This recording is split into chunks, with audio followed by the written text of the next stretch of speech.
શાંતિ સલામતી અને સુરક્ષા બની રહે, કાયદો અને વ્યવસ્થા જળવાય એ ડ્યુટી પોલીસની છે. છતાં ભાજપ સરકારના ઇશારે નર્મદા પોલીસ દ્વારા આ અતિ પછાત નર્મદા જિલ્લામાં, આદિવાસી બહુલ્ય વિસ્તાર ધરાવતા જિલ્લામાં અને ગ્રામ્ય વિસ્તાર ધરાવતા જિલ્લામાં ગેરકાયદેસર રીતે ચેકપોસ્ટો ઊભા કરીને લોકોને દંડના નામે ડરાવવામાં આવે છે અને દર મહિને જે ગ્રાન્ટ નથી આવતી એના કરતાં પણ વધારે દર મહિને કરોડોના દંડો ઉઘરાવવામાં આવે છે અને કરોડોના 2 નંબરે તોડ પણ કરવામાં આવે છે. ત્યારે આ નર્મદા જિલ્લામાં આદિવાસીઓની કુળદેવી દેવમોગરા ખાતે આવનારા ગુજરાત, મહારાષ્ટ્ર અને મધ્યપ્રદેશના અનેક લોકોની રજૂઆતો અમારા સમક્ષ આવી છે. ત્યારે અમે અનેકવાર ત્યાંના પીએસઆઈઓને વાત કરીએ તો ઉપરથી સૂચનાની વાતો કરવામાં આવે છે. ત્યારે ભાજપ સરકારના ઇશારે જે દંડો ઉઘરાવવામાં આવે છે જેની સામે અમે વિરોધ કરીએ છીએ.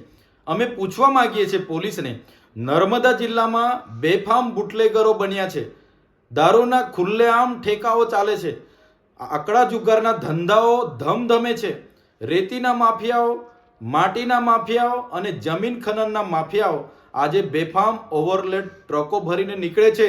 ગામની જનતા એ ટ્રકો તમને લાવીને સોંપે છે.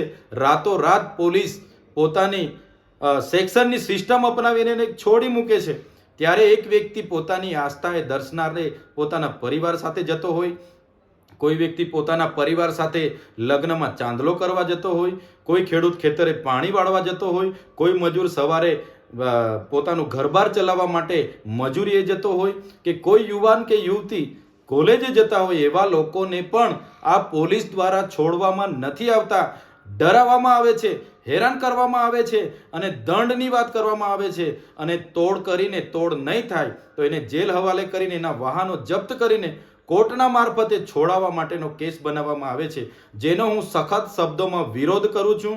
અને મારો વિરોધ નોંધાવવા માટે આવતીકાલે 3/4/2025 ગુરુવારના રોજ સવારે 11 કલાકે નર્મદા પોલીસ અધિક્ષકની કચેરી ખાતે હું જવાનો છું.